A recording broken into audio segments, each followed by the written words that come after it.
Now we want to take a look at sustainable tourism. The good book says we should dominate the earth, subdue it, and replenish. But the tragedy is that we are so focused on, dominating and subduing that we forget the other component of the equation, which is to replenish it.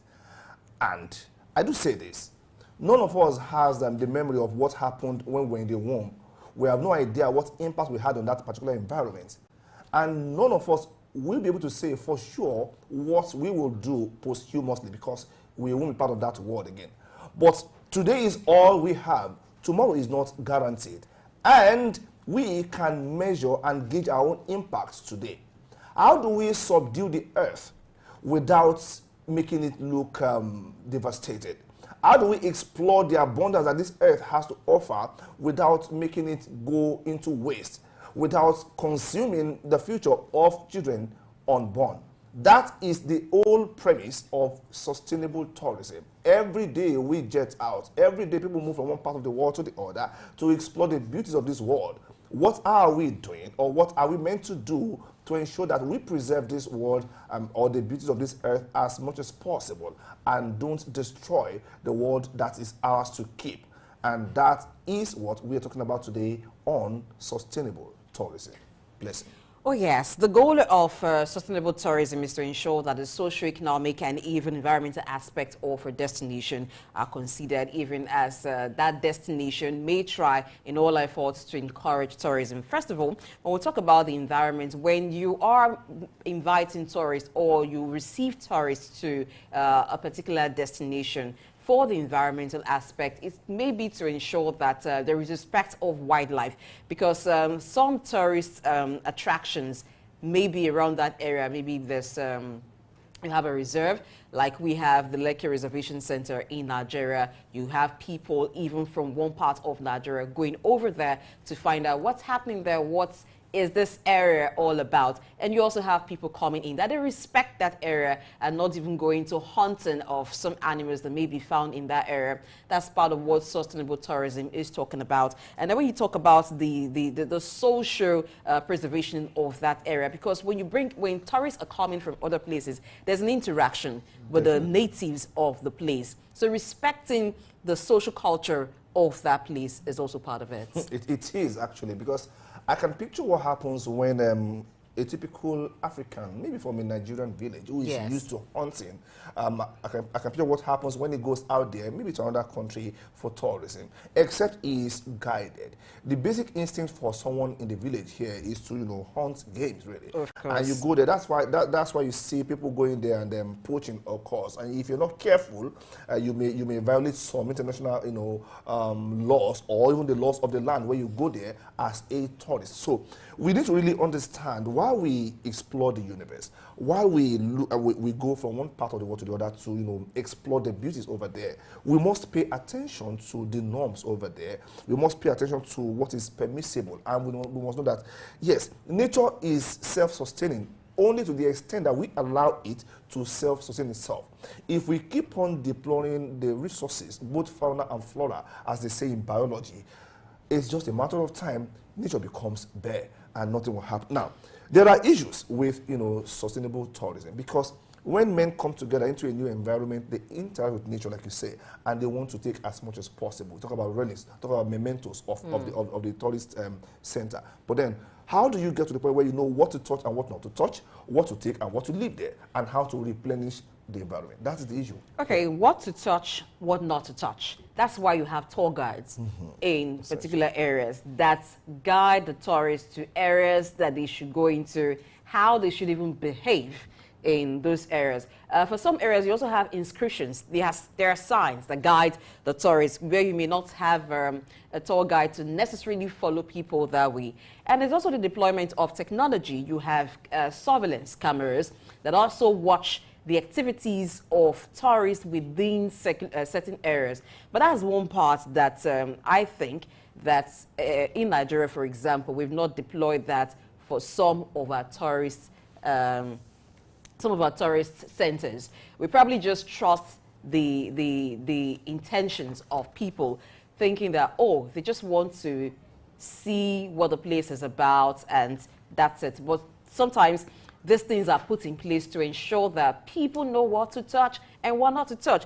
And there are some parts of the center that you may have some parts that are dangerous.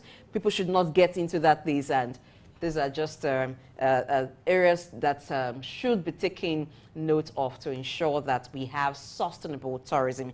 Now, to talk further on this, we have someone who will be joining us via Zoom to talk about this. Ayo wants to tell you about her. Okay, we have Charlotte Koch from the UK, who works with 4GreenArchitecture, and she is talking about sustainable tourism. Good morning, Charlotte. Good morning. Can you unmute yourself? Good morning, everyone. Oh, good morning. It's a pleasure Great. being here. Great. Thank you for joining us. Okay, let's start this way.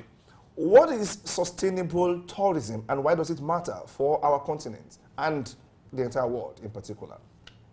I will jump directly to the topic, picking up from where you ended before, with giving a citate from the UN General Secretary, the former Taleb Rifari. He had said, growth is not the enemy. It's how we manage it that counts. And that I think suits very well to what you just said before. So taking that as a background, that is one of the reasons why not only the UN, but also, for instance, the EU has taken action with a new CSRD, Sustainable Reporting Directive, which will be paired with financial reporting, and that is already going on. So picking up from there, I will start with saying, what is sustainable tourism? What is the definition of it? First of all, I would start not with sustainable tourism, but with the word sustainability, because the word sustainability actually comes from Germany more than 300 years ago.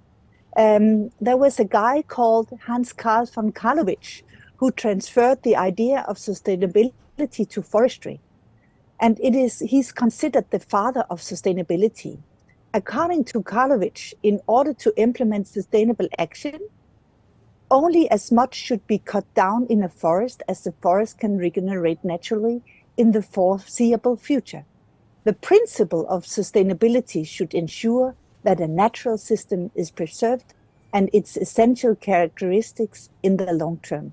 This approach laid the foundation for sustainable thinking and action, and was later taken over by the Club of Rome and turned into the word sustainability in English. In German, the word was Nachhaltigkeit. So this just as a background. Sustainability means long term, and therefore sustainable tourism is key. You might be aware of that during the Rio Plus 20 conference, UN conference, there was a paragraph 130. I'm taking this because we are starting up in the helicopter from the bird's view and look at the overall topic. And that's why I'm citating it now, and then we will talk freely after that. Sustainable tourism. Environmental awareness, conserve and protect the environment, respect wildlife, flora, biodiversity, ecosystems, and cultural diversity. Improve the welfare and cultural diversity, and improve the welfare and livelihoods of local economies and communities by supporting their local economies and the human and natural environment as a whole. In paragraph 430 is also a call for change support for sustainable tourism activities and relevant capacity building in developing countries in order to contribute to the achievement of sustainable development. In paragraph 131, member states encourage the promotion of investment in sustainable tourism, including ecotourism and cultural tourism. Why is this? Because we can't split things apart. It is not humans or money. It's not financial aspects or activities and culture and nature conservation. Like we say, artists can only sell their art if there are people who have money and who can buy it. And it's exactly the same with cities and communities and sustainable tourism.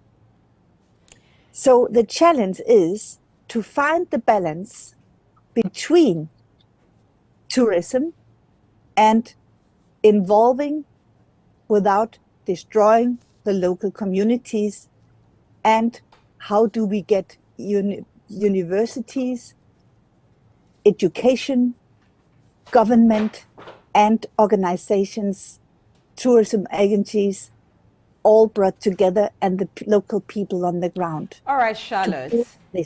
In achieving this balance, what are the challenges that some environments face in trying to have sustainable tourism?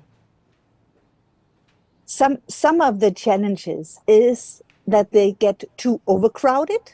That is one thing. That is with a balance to keep nature in balance and also tourism in balance. And it can also be bad conditions for the workers, and it can destroy nature and wildlife. All the topics that I just mentioned before, that was in the UN description for what we should care about with sustainable development. Okay, now. So maybe I will turn it upside down and instead give you the answers on what can sustainable tourism do. It can preserve natural wildlife, avoid harming local culture, and provide social and economic benefit for local residents as well. But we need everyone on board, and positive impacts of sustainable tourism can be job creation, cultural heritage preservation and interpretation, wildlife preservation, landscape restoration, etc. Because it all tourism can also bring money. Okay, Charlotte, we know that tourism brings in money, and especially the value chain, all the players along the value chain, the hotels, the restaurants, and so on and so forth, they are part of the money makers in that particular value chain. But then the onus of promoting sustainable tourism lies on members along this, value chain as well. What can hotels, restaurants do? What kind of eco-friendly policies or practices can they adopt to ensure that we have sustainable tourism, since they are money makers on the value chain? Yes. One, we come from, I have personally, I have a background in tourism in my earlier years as a tourist guide. So I was on the ground in the machine room with the hotels. And I know how they think, but what we need to teach them today, I'm in sustainable architecture, green buildings. We deal with the energy efficiency in new buildings, carbon neutral green buildings, but also retrofit and refurbishment of existing hotels and buildings that gives them improved carbon footprint, of course, but and lower operational costs and resource efficiency. So they protected the environment at the same time that they do something for their own pocket and purse. So what should hotels, and that is important. What should hotels and restaurants do? What kind of eco-friendly practices, apart from using maybe carbon-free or carbon-neutral materials to build? What should they do as they guide tourists to ensure that we have sustainable tourism? That's the point I'm trying to find out here. Thank you. Yes. The reason why I started with this sustainable reporting directive from the EU is exactly why for that reason, the EU, for instance, but also UK, but today, there's the environmental social governance investing, which is ESG. So the whole world is looking at connecting sustainable development with risk management, but they are also measured on their sustainable or not sustainable impact. So therefore, what hotel owners should do is that they should care about their footprint and their environmental commitment and a resource efficiency, at the same time doing something good for themselves, saving money and resources. Some of the reasons, ways that you can do that is, that's the low-hanging fruit, renewable energy. Renewable energy is green energy. At the same time, it can help to self-sufficiency and independency on the grid and secure energy supply, because especially hotels, they have a huge amount of energy need for cooling energy, but also electricity. Just the same if it's the air conditioners or the electricity for whatever they do, and cooking, but also for refrigerating. So renewable energy is key. And if it is done through integrated planning, integrated energy design, that is what we do, architecture, where we consider also the energy concept in the early stages of the project, just the same whether it's in looking at the whole project for refurbishment or if it's a new building. Because then if we optimize in the early stages, we save a lot of money in the later stages. And that is why the pre-stage of the projects are so key, because it saves a lot of money in the later stages. That is one of them. And then, of course, there are green technologies that can do a lot and help us save resources and become more efficient. We have to look also at water.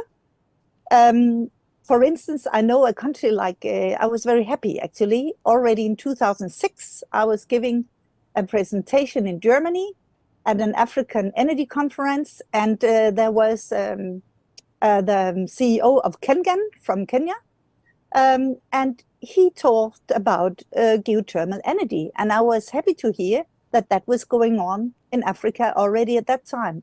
Because let's talk about the role of the tourists. We would not be talking about tourism if we don't have tourists who go to those tourist sites. So what is the role of tourists in ensuring sustainable tourism? The role of the tourist is that they are more and more of the tourism potential are absolutely committed to sustainability, which means they will look exactly after, when they choose their hotel and their travel agency, whether this is a hotel or a travel agency with a commitment to sustainability. And that is therefore key to the business. At the same time, and that's a good thing about it, by making it key, we automatically protect the environment. And that's what sustainable business is about, that we can do something good for ourselves, our guests, all of us, our world, our planet, people, planet, and society, but at the same time also for our pocket and for the environment and nature. And when we then take it into the deeper steps, it's also about responsible job creation. Thank you for that. In all so of we this, can go deeper, if I'm allowed to go into that right now. There's also local food production. All right. Local food production is about health. Okay. You wanted to say something? Yes, I wanted to. I was about to say that in all of this, education becomes very important. And when I say education, I don't mean within the four walls of the classroom. I am talking about the kind of education that a typical tourist must have before he or she embarks on tourism. Do you think we are doing, or do you think those who are encouraging tourism, those who are advertising tourism, are they doing enough education of the would-be tourists to make them conscious of sustainable practices?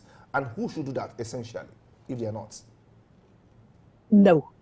The answer is definitely no. There's not being done enough.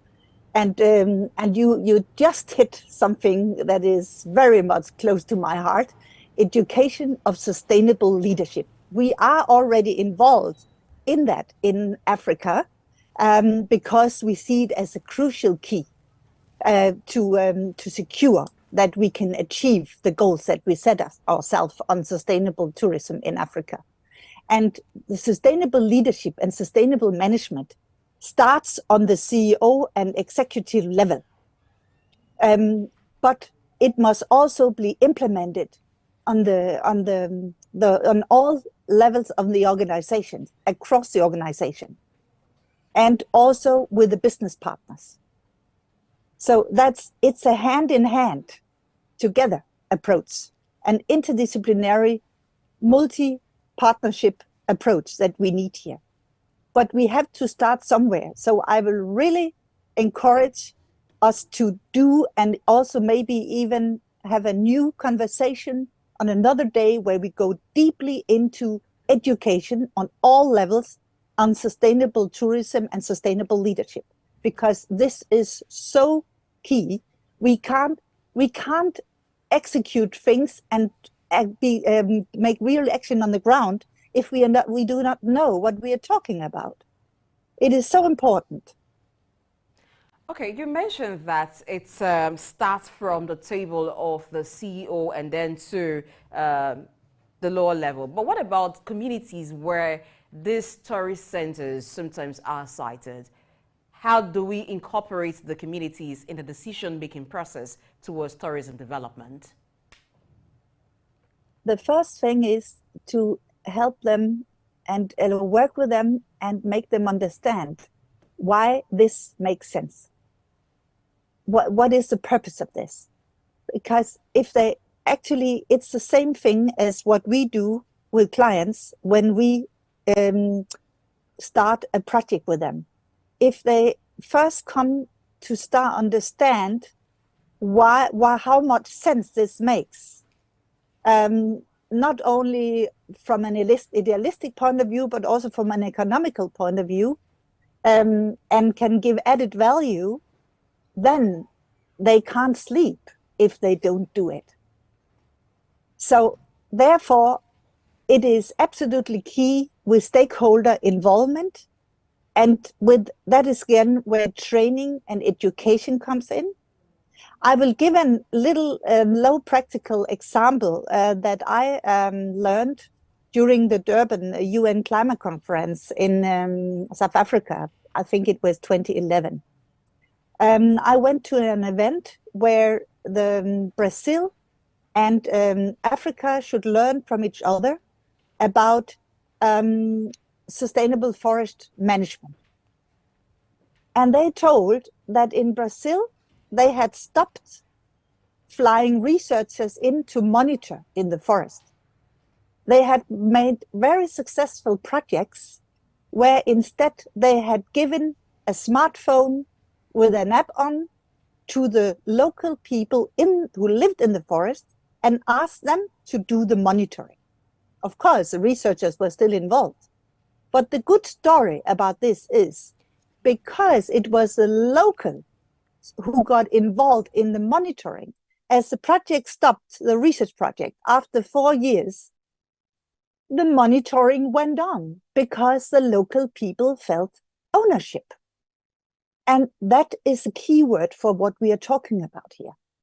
It must be a natural part of society in the local community. And it can be adding absolutely value and income and create jobs to the local communities. So that is why dialogue across disciplines, but also stakeholders, is key. I appreciate and that. I think that is something you could also involve in. Yeah, definitely. Let's look at the place of technology. Okay. Yes. So let's look at the place of technology in promoting sustainable, tourism. You just mentioned that the natives were given smartphones to use, and they owned it. Beyond, just giving them phones, what more can be done with respect to technology to promote sustainable tourism? Because the question today is not what is tech, but what is not tech. Of course, with the opportunities today, AI is there. There is everyone has a smartphone. We can make applications, apps that are teaching people and inspiring people how they can contribute with sustainable behavior, just the same if it's staff, if it's tourism, as a tourist, if it's a travel agencies, it is the hotel owners, or if it's the local communities. And we can make excursions to ecotourism and different activities where we inspire them even to maybe volunteer and take part. That is volunteering in ecotourism that is very popular, by the way, as an example. But of course, there's many ways, and all the the tourists, they have a very big footprint on energy and resource use in Africa and on the African continent, but also worldwide. So it is important to also educate tourists and make them also responsible for their own behavior, and not just that they sit back and buy a green holiday or a sustainable package. They are part of the concept. They have to walk the talk themselves as well. And that is one of the things that can be done with digital technologies and applications. I actually was during the Nobel Prize giving in Scandinavia. I was, I think 2 years ago, I was in a hotel with a digital butler. You had to check in yourself, and the butler was also an iPad in the room that could ask you all the questions that you needed to get asked. I don't say that that is the future alone. I believe in people and human interaction, but it can exist. It is not the one or the other. My husband normally says, when we are in the underground in London, he said, look, all these people, they are just sitting with their smartphones. It is homo smartphones. It is not homo sapiens anymore. And Africa has so much to offer. So that sustainable tourism and giving these skills and inspiration to people who come from outside, just see how they live and what they can do with their hands and what they know by tradition and heritage. Just the same, if it's on health and medical tourism, can with alternative medicine and solutions that are, and biomedicine has also a big potential. Mm-hmm. But we need communication tools. Social media, when we are talking about technologies, is also something, of course, that can have a big impact. And the today's apps on currency is, of course, also something that makes life easier today. All right, now let's talk about the role of government. How can government incentivize tourism organizations to adopt sustainable practices? I believe in what I said before. They also need to understand their role and how they can make a difference. Someone once said in a presentation and on an African conference, if you want to start a project, don't involve government. If you want to make a big, to grow your project, involve government later. That is one way to see things, and it might be true in many cases, but I haven't given up the hope that we can involve government from the start. And government has a big role to play in tourism, because they can go in and together with tourism organizations, set the conditions for securing that we reach the goal by regulating or pushing or with incentives, make things possible.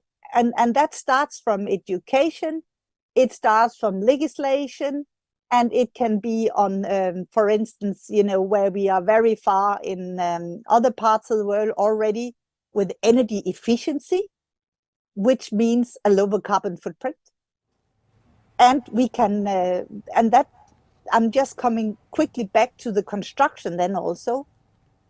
We had a hotel refurbishment where we did a feasibility with 300 key hotel. We found out they could save 95% on the energy bill by refurbishing. Imagine what that would mean if that was just the half of Africa, where we could do the same. That is amazing. There are huge potentials, but things don't happen if people don't get incentives, or if people don't get to understand and somehow is motivated for investing in the change. They must experience it. It's not enough to tell them about it. And government can help there together with the financial sector. Okay. Financial sector has a key role in all this to happen as well. All right, Charlotte, I'm impressed by your submission there, and the fact that you are calling on to African leaders to do so much more by involving the people in sustainable tourism. But let's look at the peculiar challenges of African countries. We have the challenges of fund, infrastructure, instability here and there. What more can we do to navigate our way around these challenges that are peculiar to Africa? In some parts of the world, they are talking about over-tourism. But here, maybe we are having the challenge of under-tourism. What can African leaders do to circumnavigate the challenges that they face peculiar to them? I think the same thing that has been done in other countries. Inspire the people by walking the talk. Making good examples that people can come, touch, visit, understand, and that can be monitored, like the forest that I talked about. That can happen to buildings also. Pilot projects that we can learn from, and then exchange programs across regions, countries, etc., so that they can learn from each other. We did some years back in Germany the worldwide first carbon neutral green supermarket. It's today a rollout of more than 200. I can just show it quickly to you here. You see here, it's wood-based materials. So, and we have solar cells as the roof. It's not a roof and solar cells. The solar cells are the roof. And today, this building is a high standard, but at the same time, it's very economically viable. For that reason, there are more than 200 of them today. So things can be done. But at that time, we wanted to make a daylight supermarket. And our client said, stupid architects, daylight in a supermarket. We want to insulate the apples to look green, the chocolate should not melt, and the meat shall look more red. But we explained them, it's all possible. Together with, we can control the daylight and save energy and electricity at the same time. So we actually save 30% on the electricity bill, though because we use a natural daylight, but we control it with sensors and technologies so that we don't have a chocolate that melts. And we have green apples and red meat, etc. It's all doable today. So it's about integral solutions.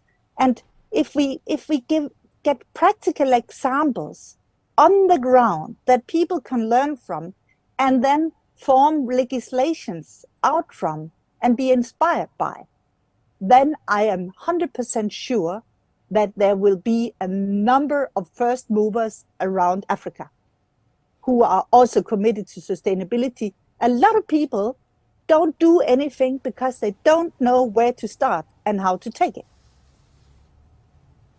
And sustainability, I just want to mention that because I haven't said it before today, has for all three pillars, and that is the economy, the social, and the ecological. These three, also the environment, these three arms are key, but they must work together. Okay.